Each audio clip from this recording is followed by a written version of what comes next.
तो लॉर्ड्स में सीन कुछ ऐसे हैं कि तीसरे टेस्ट मैच के तीसरे दिन के एंड के ऊपर सीरीज भी बराबर है और ये टेस्ट मैच भी बराबर खड़ा है। 387 इंग्लैंड ने किए, 387 ही इंडिया ने किए पहली इनिंग्स में। ये टेस्ट क्रिकेट की तारीख में ना कोई 9वीं-10वीं मर्तबा है कि पहली इनिंग्स के बाद दोनों टीम्स के बिल्कुल एक जैसे स्कोर हों, 387 इन दोनों के। अच्छा, अब कल का जो दिन है ना, कल का और परसों का, वो बहुत एक्शन होने वाला है, बहुत मुंह मारी होगी, इंशाल्लाह होनी भी चाहिए यार। वो हमने जो बुमराह का एक ओवर था, हालांकि मज़ेदार बात है कि जब ये बुमराह ओवर करने आया है सेकंड इनिंग्स का, तो उस टाइम कमेंटेटर्स कहते हैं कि यार अगर फटाफट हो तो 2 ओवर निपट सकते हैं। लेकिन फिर जैक क्रॉली को ना हुई कि नहीं, कुछ कंसंट्रेशन तोड़नी पड़ेगी, कोई पता नहीं यार, नया गेंद है, यू नेवर नो क्या करे बुमराह। तो वो फिर कभी पीछे हो रहा है, कभी बुमराह बॉल फेंकने के लिए लगे ही है तो पीछे हो गया, नहीं साइड स्क्रीन पे कुछ है। वो बुमराह ने पीछे देखा, साइड स्क्रीन पे तो कोई मूवमेंट ही नहीं थी, सब बिल्कुल नॉर्मल था and all that. Jack Crawley ने तो साइड पे होकर मुंह पीछे कर लिया ना। फिर वो उधर से शुभमन गिल आ गया, शुभमन गिल ने उसको कुछ यूं किया है। और ये जो है ना इशारा, ये तो एक ही है क्रिकेट में, ये इशारा एक ही है, क्योंकि ये तो हो नहीं सकता ना कि शुभमन गिल ने आधा किलो दाल ली है और वो कह रहा है जैक क्रॉली की दुकान पर खड़े होकर कि नहीं आधा किलो लग नहीं रही। ये तो नहीं हो सकता। लॉर्ड्स का क्रिकेट ग्राउंड है, जैक क्रॉली बैटर है, शुभमन गिल उसको कह रहा है ये यही है, गोटे टाइट करो ना, क्या हो गया है, परदादी नजर आ रही है तुम्हें साइड स्क्रीन के सामने, वो तो क्लियर कट नजर आ रहा है ना। शुभमन गिल उधर उसके साथ इंगेज हुआ है, वो सिराज भी आ जाता है। मैं तो, मुझे सिराज की सबसे ज्यादा हैरत होती है, सिराज क्या इनको कहता होगा, मतलब तुम्हें पता ही है ना, सिराज तो खुद कहता है कि यार इतनी लोगों की हिंदी जैसे कहते हैं स्ट्रांग नहीं होती जितनी स्ट्रांग मेरी इंग्लिश है। तो वो सिराज भाई क्या कहते होंगे, कोई सिराज भी लगा हुआ था कुछ ना कुछ, वो मेरा ख्याल है यही कह रहा होगा, वो जो उनके उधर कहा जाता है बैंगन के बाल, और क्या कह रहा होगा। बाद में वो शुभमन गिल दोबारा जैक क्रॉली के साथ आया, वो खड़े होकर पीछे उनको इशारा भी कर रहा है उसके ड्रेसिंग रूम की तरफ कि इसको एम्बुलेंस भेज दो, इसके दिल नहीं काम कर रहा, इसका बीपी डाउन है। वहाँ तो फिंगर पॉइंट आउट हुई हैं भाई। तो मैं आपको बता रहा हूँ कि कल बहुत एक्शन होने वाला है और होना भी चाहिए। वो माइक थर्टन जैसा बंदा कह रहा है कि करने दो इनको यार, पर थोड़ी लिमिट विमिट क्रॉस ना करें तो करने दो, टेस्ट क्रिकेट है, रेड बॉल क्रिकेट है, डोमिनेट करना है एक दूसरे के अगेंस्ट। तो मैंने कहा बिल्कुल ठीक माइक भाई, आप सही कह रहे हैं, बिल्कुल ठीक कह रहे हैं, जाने दो एक दूसरे के ऊपर। हालांकि वो जो कमेंटेटर था ना गोरा दूसरा, वो कह रहा था कि शुभमन गिल तो तो बीच में ट्रीटमेंट लेता रहा है, तो टाइम तो उस टाइम भी थोड़ा बहुत ज़ाया हुआ था एंड ऑल दैट। तो बोलो ना ग्रोसरी वालों, बोलते क्यों नहीं हो, सवाल तो ये है। अब उस चीज़ को हुए टाइम हो गया तो बोलो। मैच रेफरी को जाकर स्टोक्स कहे कि भाई ये क्या बीच में इधर दवाखाना खोला हुआ है, टेस्ट मैच चल रहा है, अगर शुभमन गिल ने ट्रीटमेंट लेनी है तो जाकर ड्रेसिंग रूम में ले लेना। देखो भैया, वो मुक्का जो लड़ाई के बाद बनाया जाए ना, वो अपने मुंह पर मार लेना चाहिए। तो अब वो हो गया, अब ये तो इंस्टेंट हुआ है। और वो बोले इंडियंस के भाई तू टाइम क्यों जाया कर रहा है, वो तो इंस्टेंट बोली है, तो आप भी बोलते, आप बोले नहीं। खैर, अगर आज की, जैसा मैंने आपको कल कहा था कि इंडिया की आज की बैटिंग बहुत मैटर करेगी, और वो इंडिया ने की, they did well despite the fact कि जसवाल जल्दी आउट हो गया, Karun Nair got a good start, लेकिन वो भी आउट हो गया 40 के ऊपर। तो ऋषभ पंत और ये जो बैटिंग कर, शुभमन गिल भी आउट हो गया था जल्दी। तो केएल राहुल और ऋषभ के ऊपर बड़ा डिपेंड कर रहा था, और केएल राहुल और ऋषभ ने जिसे कहते हैं ना बैटिंग की है, उन्होंने 141 रन की उनकी पार्टनरशिप लगी है।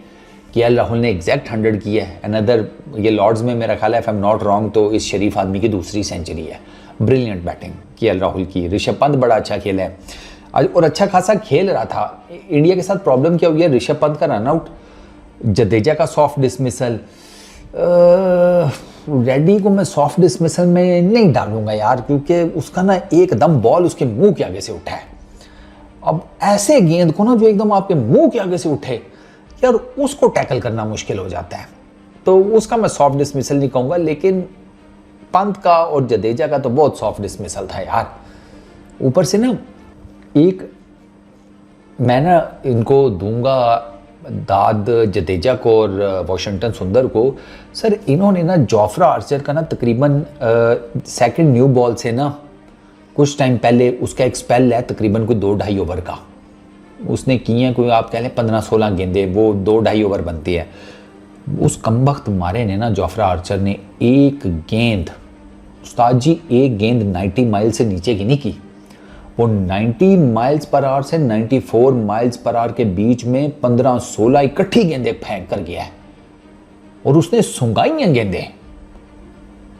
डेड पिच, पुराना गेंद, ठीक मतलब बता रहा हूं ना 75 ओवर प्लस का कोई गेंद था, वो 75 ओवर के आसपास का, सेकंड न्यू बॉल ड्यू थी थोड़े कुछ टाइम बाद, कुछ ओवर्स के बाद ही, वो उस टाइम पर भी वो बंदा 90 प्लस माइल्स आवर की गोले फेंकता रहा, आप अंदाज़ा करें। और ये दे डिड वेल कि ये बच गए दोनों, ठीक है। अच्छा, केएल राहुल का 100 बड़ा ज़बरदस्त, लेकिन फिर वो मेरा ख्याल है 100 करते साथ ही कोई राहुल की कोई कंसंट्रेशन टूटी है क्या, वो स्लिप्स में जनाब उसने कैच निकाल दिया शुएब बशीर की गेंद के ऊपर, वो उसने ब्रुक ने कैच पकड़ लिया। अच्छा, ऋषभ पंत का run out, there was no need for that single, कुछ ज़रूरत ही नहीं थी यार, आपने ऑफ साइड पे वो शॉर्ट कवर्स में स्टोक्स खड़ा है उसी की तरह फेंक के आप भागे हैं, ज़रूरत क्या थी इतना रिस्की सिंगल लेने की, कोई ज़रूरत नहीं थी।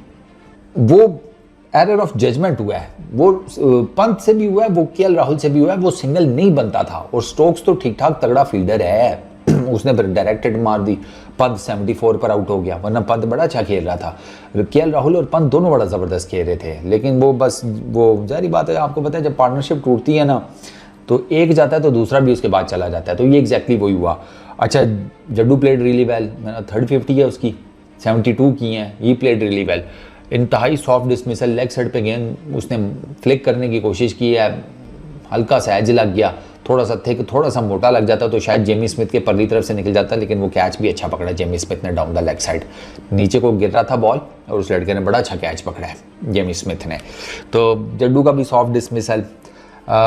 ये अपना रेडी 30 के ऊपर बड़ी ठीक बैटिंग कर रहा था, 90 गेंदें खेल चुका था, वो स्टोक्स का गेंद ना इसके मुंह के आगे से पड़ के उठा है, तो वो फिर बस उसका वहीं पे बल्ला लटक गया, एज निकला, वो पीछे कॉर्डबेड हो गया। स्टोक्स ने भी बाय द वे बहुत अच्छी बॉलिंग की है, एक स्पेल में ही वॉज टू गुड। ये उसने जो रेड्डी को आउट किया, उसने वॉशिंगटन सुंदर और जडेजा को कुछ बॉल, वो बहुत ज़बरदस्त स्पेल किया स्टोक्स ने भी। स्टोक्स का आज एक स्पेल बहुत आउटस्टैंडिंग था, इसका जोफ्रा आर्चर का बहुत लीथल था। इन दोनों ने आज ना वो झलक दिखाई है कि भाई हम कर सकते हैं, मतलब जोफ्रा आर्चर भी वापस आ रहा है, स्टोक्स भी आपको पता है इतनी बॉलिंग कर नहीं रहा, अभी उसने स्टार्ट किया, जिम्बाब्वे के अगेंस्ट सीरीज से ऑनवर्ड्स उसने स्टार्ट किया है, तो टेक्निकली ये उसकी दूसरी सीरीज़ बनती है जिसमें वो बॉलिंग करना शुरू हुआ है, तो उसने स्टोक्स ने भी ना आज दिखाया है जलवा अपना। तो ये दो अच्छा, फिर उसके बाद आकाशदीप के साथ तो सही फिल्म हुई है। आकाशदीप की जनाब 2-3 गेंदें वोक्स के अगेंस्ट पहली पैड पर लगी, अपील हुई, अंपायर ने आउट दे दिया, वो डीआरएस हुआ, down the leg side missing, अगला गेंद यॉर्कर, आकाशदीप ने रोक लिया, उससे अगली गेंद पे फिर एलबीडब्ल्यू की अपील हुई। पहले वाला जो एलबीडब्ल्यू था उसको देखकर मैंने कहा नहीं मुश्किल है, बच जाएगा, ठीक है। जो दूसरी अपील थी ना राइट आफ्टर एक बॉल बाद, मैं कहा ये नहीं बचा, वो सामने से जो पक्का लग रहा था। और आकाशदीप ने पहले वाले एलबीडब्ल्यू पे तो फ़ौरन से रिव्यू ले लिया था, दूसरे वाला तो आकाशदीप ने भी रिव्यू थोड़ा टाइम से लिया, क्योंकि उसको भी था कि भाई मुश्किल ही है मैं बचूं, लेकिन वो जो दूसरे वाला जब उसने फिर रिव्यू लिया तो पता लगा वो भी डाउन साइड द मिसिंग। वो इंग्लैंड वालों की हालत देखने वाली थी कि ये क्या हो गया भाई, हम किधर गेंद फेंक रहे हैं, ये गेंद किधर जा रही है। असल में वोक्स जो है ना, वो जो बॉल को अंदर लेकर आता है ना, वो ठीक ठाक मूवमेंट होती है, ठीक ठाक किस्म की, it's more like an off spin. Woakes की पूरी बॉलिंग में ना सबसे लीथल बॉल इसका ये है जो ये अंदर लाता है, क्योंकि एक तो ये पेस के साथ अंदर लाता है, और दूसरा एक तो पेस इसकी डिसेंट है, दूसरा गेंद इसका पढ़ के बहुत अंदर आता है यार, बहुत अंदर जिसको कहते हैं, मतलब इट्स मोर लाइक के ये गेंद पढ़ के यूं हो गई है, इतनी डिविएशन देता है ये। तो वो फिर जारी बात है, जब आप इतना मूवमेंट जनरेट करते हैं तो वो फिर बॉल का ना आउटसाइड दी ऑफ स्टंप किसी एग्जैक्ट जगह पे पड़ना ज़रूरी है कि वो इतना मूव करके विकेटों में जा रही हो। ये दोनों गेंदें जो है ना, ये ऑफ स्टंप से थोड़ा सी बाहर थी, इसी वजह से पढ़ के तो वो जब ठीक ठाक मूवमेंट जनरेट हुई है तो वो इतनी हुई है कि दोनों तरफ वो लेग साइड पे मिसिंग हो गई। अच्छा, तो ये आकाशदीप बच गया, लेकिन खैर फिर वो कार्स का जिसे कहते हैं फुल लेंथ बॉल था, बिल्कुल जिसे कहते हैं ऑलमोस्ट यॉर्कर लेंथ, वो उसने ज़रा तिरछा बल्ला दिखाकर थर्ड मैन पे आकाशदीप ने खेलने की कोशिश की, तो वो उसने ब्रुक ने बड़ा आउटस्टैंडिंग वन हैंडेड ब्लेंडर पकड़ा है, बहुत ज़बरदस्त कैच पकड़ा है। रूट ने एक पकड़ा था उसका जिसे कहते हैं करुण नायर का, वो बहुत आउटस्टैंडिंग कैच था, और ये ब्रुक ने जो आकाशदीप का कैच पकड़ा ये बहुत आउटस्टैंडिंग था। बुमराह वो कॉर्ड बैंड हो गया, वो की गेंद के ऊपर वजन मच, और वॉशिंगटन सुंदर तो बहुत ही ना टेक्निकल आउट हुआ है। वॉशिंगटन सुंदर को जोफ्रा आर्चर ने शॉर्ट बॉल मारा, वॉशिंगटन ने पुल करने की कोशिश की, बच गया। उस गेंद के इमीडिएट बाद जोफ्रा आर्चर ने क्या किया, फर्स्ट स्लिप को हटाकर बिल्कुल विकेट कीपर के पीछे ले गया। आप अंदाज़ा करें, बिल्कुल विकेट कीपर के पीछे ले गया हैरी ब्रुक को, ठीक है। और अगली गेंद के ऊपर सेम वही बॉल, इस दफ़ा आउटसाइड एज लगा डायरेक्ट हैरी ब्रुक के हाथ में, डायरेक्ट, और वो ऑलमोस्ट आप समझे विकेट कीपर के ना 90 तो बिल्कुल स्ट्रेट हो जाएगा, थोड़ा सा हल्का सा तिरछा करके खड़ा था, लेकिन खड़ा जिसे कहते हैं ना बैक साइड के ऊपर ही था विकेट कीपर के। तो वो स्टोक्स भी उसको इशारा कर रहा था कि बड़ा ब्रेन इस्तेमाल किया ही है जोफ्रा आर्चर, मतलब यानी कि तू बॉलिंग भी ठीक करना शुरू हो गया, तुझे फील्ड प्लेसमेंट की भी आइडिया हो गया। 4.5 साल बाद हालांकि टेस्ट क्रिकेट खेल रहा है। तो वॉशिंगटन सुंदर ने 23 रन किए, तो उसको ना बड़ा जैसे कहते हैं ना नाप तोल के आउट किया। अब प्रॉब्लम इज दिस के 23 वॉशिंगटन सुंदर स्टार्ट, रेड्डी को स्टार्ट मिला 30 रन का, करुण नायर ने 40 किए, ये लंबे स्कोर्स जा सकते थे, इवन जडेजा के 72 से ऑनवर्ड्स भी जा सकते थे, ऋषभ पंत के 74 रन से भी ऑनवर्ड्स जा सकते थे। ये जो विकेटें बड़ी ये इंडिया के लिए क्रूशल गिरी हैं, क्रूशल टाइम पे गिरी हैं। ठीक है, पार्टनरशिप लगी है 141 रन की, जैसा मैंने आपको बताया केएल राहुल की और ऋषभ पंत की पार्टनरशिप लगी है, 72 रन की पार्टनरशिप जडेजा रेड्डी की लगी है, 50 रन की जडेजा वॉशिंगटन सुंदर की लगी है। लेकिन ये पार्टनरशिप आगे एक्सेल कर सकती थी, सेटल होकर ये आउट हुए हैं, ये स्टार्ट लेकर आउट हुए हैं। तो ये थोड़ा सा ना इंडिया को मैं उसे कहूँगा कि थोड़ा सा डेंट पड़ा है। बाकी वोक्स की 3 विकेट्स हैं, जोफ्रा आर्चर की 2 विकेट्स हैं, 2 विकेट स्टोक्स की हैं, 1 कार्स की है, 1 शुएब बशीर की है। तो पहली इनिंग के एंड के ऊपर टेस्ट मैच बराबर है, अब 2 दिन है। एंड पर ना मैं देख रहा था तो वो जो परसेंटेज आती है उसमें जनाब इंग्लैंड के 42% चांस थे जीतने के, 31% ड्रॉ होने के थे, 27% थे इंडिया के चांसेस। ये क्यों थे इसकी मैं आपको रीज़न बता देता हूँ। ये इस वजह से थे कि जो ये जिन लोगों ने इस कैलकुलेशन में हिस्सा लिया उनको यही लग रहा होगा कि इंग्लैंड अगर स्कोर कर जाता है कल, अच्छा तगड़ा एक टोटल दे जाता है, तो मुश्किल हो जाएगा चेज़ करना फॉर टीम इंडिया, क्योंकि उन्होंने चौथी इनिंग्स खेलनी है। ये भूल जाते हैं कि भाई अभी जो लॉर्ड्स में WTC का फाइनल हुआ है उसमें 280 चेज़ किया चौथी इनिंग में साउथ अफ्रीका ने।